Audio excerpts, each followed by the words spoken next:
Om Swastiastu, perkenalkan kami dari kelompok 9 akan mempresentasikan tentang implementasi strategi. Next. Baik, di sini nama kelompok kami terdiri dari saya sendiri, bernama Ervina Mulyana dengan NPM 703, teman saya Mensiana Seran dengan NPM 088, Puturani Suryanti dengan NPM 238, Iwayan Sukerta dengan NPM 365, dan Ikomang Trigangga Nugraha dengan NPM 664. Next. Baik, di sini saya akan menjelaskan tentang pengertian implementasi strategi. Implementasi strategi adalah jumlah keseluruhan aktivitas dan pilihan yang dibutuhkan untuk dapat menjalankan perencanaan strategi. Implementasi strategi ini merupakan wujud pelaksanaan dari perencanaan strategi yang telah dibuat oleh manajemen guna untuk mencapai tujuan perusahaan. Peletakan strategi pada perencanaan ini meliputi 3 aspek penting, yaitu program, anggaran, dan prosedur. Adanya implementasi strategi ini diperlukan untuk mengurutkan tahap dalam pelaksanaan strategi yang sudah direncanakan oleh manajemen agar hasil yang didapat lebih baik dan sesuai dengan rencana perusahaan. Sekian dari saya, selanjutnya akan dilanjutkan oleh teman saya. Baik, di sini saya akan melanjutkan presentasi dari teman saya. Pelaksanaan strategi. Pelaksanaan strategi, pihak yang terlibat dalam mengimplementasikan strategi mungkin akan lebih banyak dibanding dengan yang merumuskan strategi. Pada sebagian besar perusahaan multi-industri, pelaksanaan strategi adalah setiap orang yang ada dalam organisasi.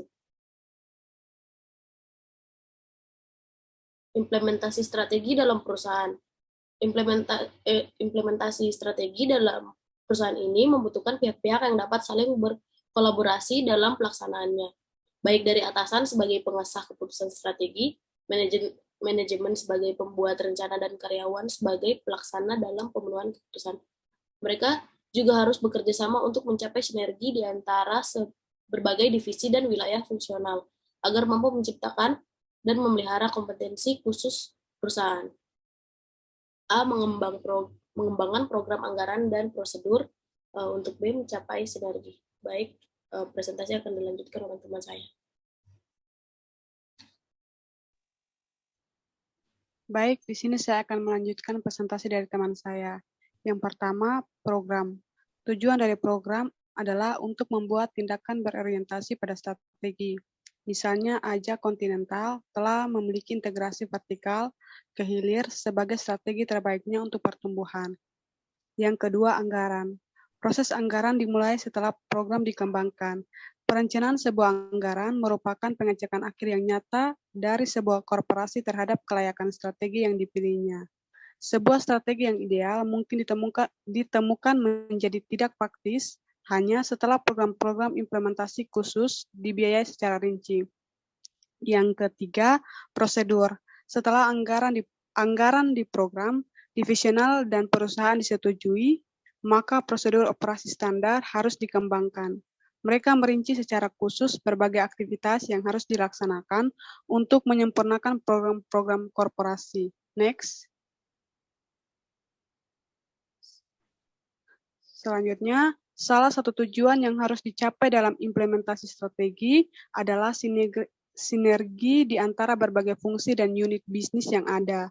Hal ini merupakan alasan mengapa banyak perusahaan pada umumnya melakukan reorganisasi setelah melakukan akuisisi. Sinergi dikatakan ada bagi korporasi divisional jika pengembalian investasi pada masing-masing divisi lebih besar daripada pengembalian yang diperoleh divisi-divisi tersebut ketika terpisah sebagai unit bisnis yang mandiri. Baik, selanjutnya akan dilanjutkan oleh teman saya. Baik, saya akan melanjutkan presentasi dari teman saya, yaitu bagaimana strategi diimplementasikan dan mengorganisasikan tindakan. Sebelum perencanaan dapat menunjukkan kinerja secara aktual, perusahaan harus diorganisir dengan baik. Program harus melibatkan staf dengan memadai dan aktivitas harus diarahkan untuk mencapai lingkungan pendidikan. Selanjutnya yaitu struktur mengikuti strategi. Dalam studi klasik yang secara luas dilakukan oleh Alfred Chandler pada perusahaan-perusahaan di Amerika seperti DuPont, General Motors, CERN, dan Standard Oil. Telah disimpulkan bahwa struktur mengikuti strategi atau struktur follower strategi, yaitu perubahan-perubahan strategi perusahaan menunjukkan perubahan-perubahan pada struktur organisasi. Selanjutnya itu tahap pengembangan perusahaan. Perusahaan-perusahaan yang berhasil cenderung mengikuti suatu pola perkembangan struktural ketika mereka tumbuh dan berkembang. Pada permulaan dengan struktur perusahaan yang berhubungan dengan usaha struktur atau entrepreneurial firm, atau di mana setiap orang melupakan suatu atau mereka biasa jika mereka sukses memperoleh lebih besar mengatur lini fungsi pada departemen pemasaran produk. Perbedaan di antara ketiga struktur tahap-tahap pengembangan perusahaan meliputi bentuk masalah, tujuan, strategi, sistem penghargaan, dan karakteristik lain yang secara khusus dirinci pada tabel 8.1. Next. Pertama itu tahap 1, struktur sederhana. Tahap pertama ditandai dengan keberadaan usaha orang yang mendirikan perusahaan untuk mewujudkan gagasan, produk atau jasa. Misalnya itu tahap 2, itu struktur sederhana. Tahap 2 merupakan batas kewajaran ketika wirausaha digantikan oleh sebuah tim manajer yaitu memiliki spesialisasi fungsional. Selanjutnya tahap 3 yaitu struktur divisional.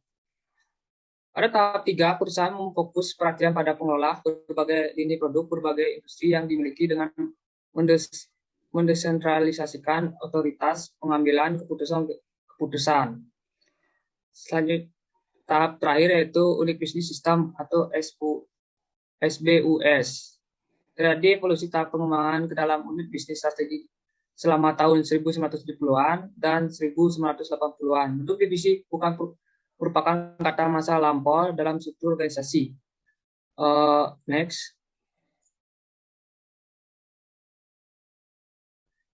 Selanjutnya itu kendala dalam mengubah tahap. Perusahaan sering menentukan kesulitan sendiri karena mereka dibatasi dari pergerakan untuk masuk secara logis ke dalam tahap pengembangan berikutnya. Baik, materi selanjutnya akan disampaikan oleh teman saya. Baik, terima kasih atas waktunya. Implementasi strategi, penataan staf, dan pengarahan. Pertama, penataan staf atau staffing. Implementasi strategis dan kebijakan baru sering membutuhkan prioritas-prioritas baru dalam manajemen sumber daya manusia dan penggunaan yang berbeda atas sumber daya manusia yang tersedia. Yang kedua, pengarah atau directing.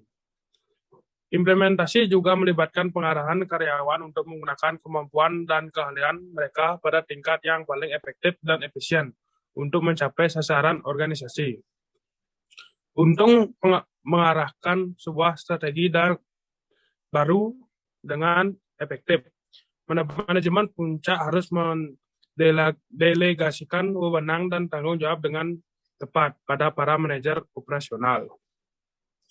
Sasaran dapat juga dicari dengan cara yang lebih formal melalui perencanaan tindakan atau melalui program-program tertentu seperti manajemen by objective atau MBO dan total quality management atau TQM. Next. Yang terakhir, kesimpulan. Implementasi strategi adalah jumlah keseluruhan aktivitas dan pilihan yang dibutuhkan untuk dapat menjalankan perencanaan strategis. Pihak yang terlibat dalam mengimplementasikan strategi setiap orang yang ada dalam organisasi, mengembangkan program, anggaran, prosedur, mencapai sinergi, serta melakukan berbagai tahapan dalam bagaimana implementasi strategi dan perusahaan. Implementasi strategi dan kebijakan baru sering memerlukan prioritas-prioritas baru dalam manajemen sumber daya manusia dan penggunaan yang berbeda atas sumber daya manusia yang tersedia serta menggunakan kemampuan dan keahlian mereka pada tingkat yang paling efektif dan efisien untuk mencapai sasaran organisasi. Sekian dari saya kembalikan ke moderator. Terima kasih. Demikian pemaparan materi dari kelompok kami. Kurang lebihnya mohon dimaafkan. Saya tutup dengan Prama Santi. Om Santi Santi Santi Om.